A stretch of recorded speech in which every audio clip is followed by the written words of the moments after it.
As it's now known globally, Nigeria now has an order in force banning Twitter operations in the country.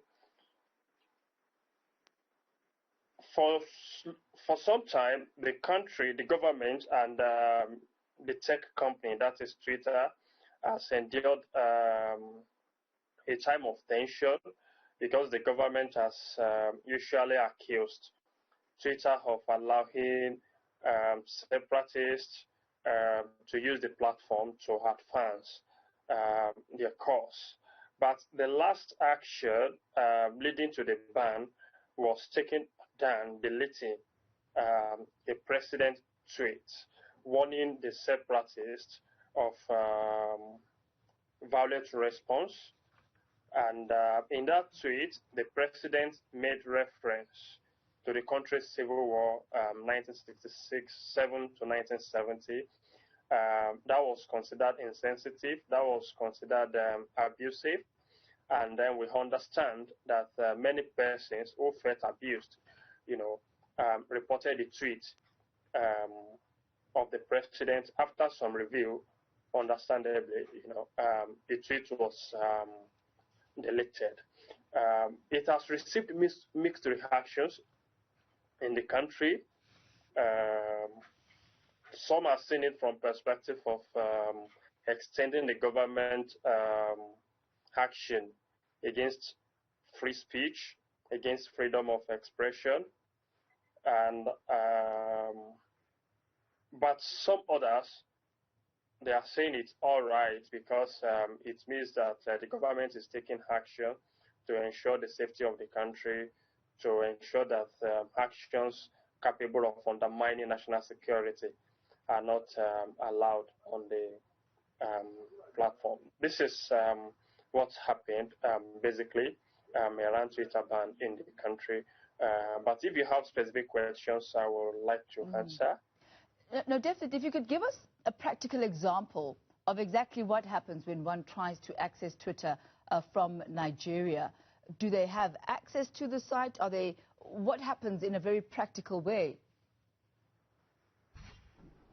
Yeah, what has happened in a practical way following the ban is that network providers, telecommunication companies have received a memo from the federal government, and our home paper has seen the memo that they should block access to Twitter in the country, and the telcos have complied. They actually announced that they are complying, and so Nigerians now, or anybody in Nigeria now, would now have to bypass the telcos using a VPN.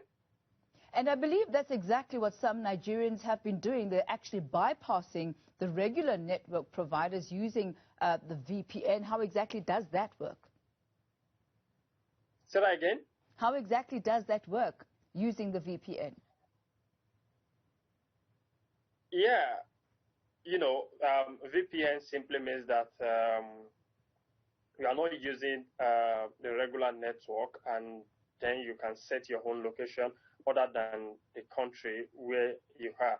So that's what has been happening. But you also know that the government understands that people are bypassing the regular network. So it has issued a statement that anybody still using the Twitter would be prosecuted. But in the country's law, lawyers have said this, there is no any such law in Nigeria. In fact, in the statement by the Attorney General's office, no law, no statute was cited. So people are asking, under what law would you prosecute people? And interestingly, the government just responded that when you get to the court, when you are docked, the charges will be read to you. The section of the law would be read to you. But that, that's funny. The convergence of the opinion around that statement that people who have continued to use Twitter will be banned is that the country has got no law under which anybody can be prosecuted for still using Twitter. And also, the ban itself did not follow any legislation. It's just an executive proclamation, no debate in the National Assembly, no even Federal Executive Council meeting. It was just proclamation. So the big fear in the country is that we may have sunk into a sort of dictatorship where the executive would just wake up one day and say, oh, this will not happen again, not considering people who are not even politically active.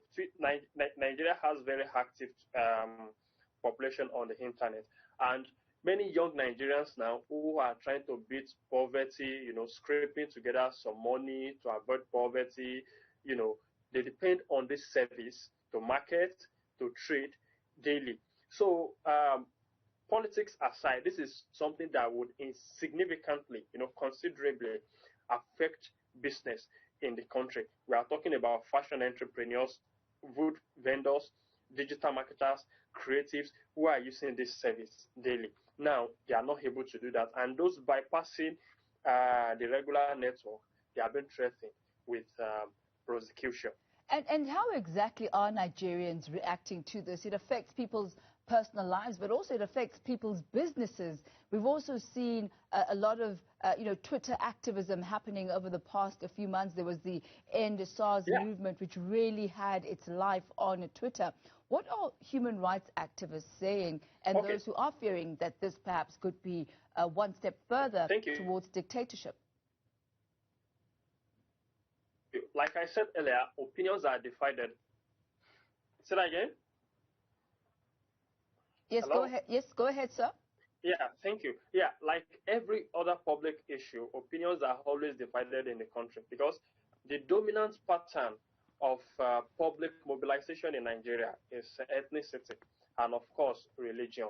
So you would find that people, many in northern Nigeria, where the president comes from, they support this ban. They have no problem with it.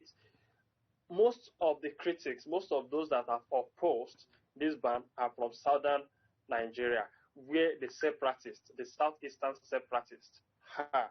So the wider context is actually that as we speak now, both the government and the state of Nigeria is affected by serious legitimacy crisis due to wide expectation gap and also the mismanagement of the country's diversity by the current government. So as a result of that, you have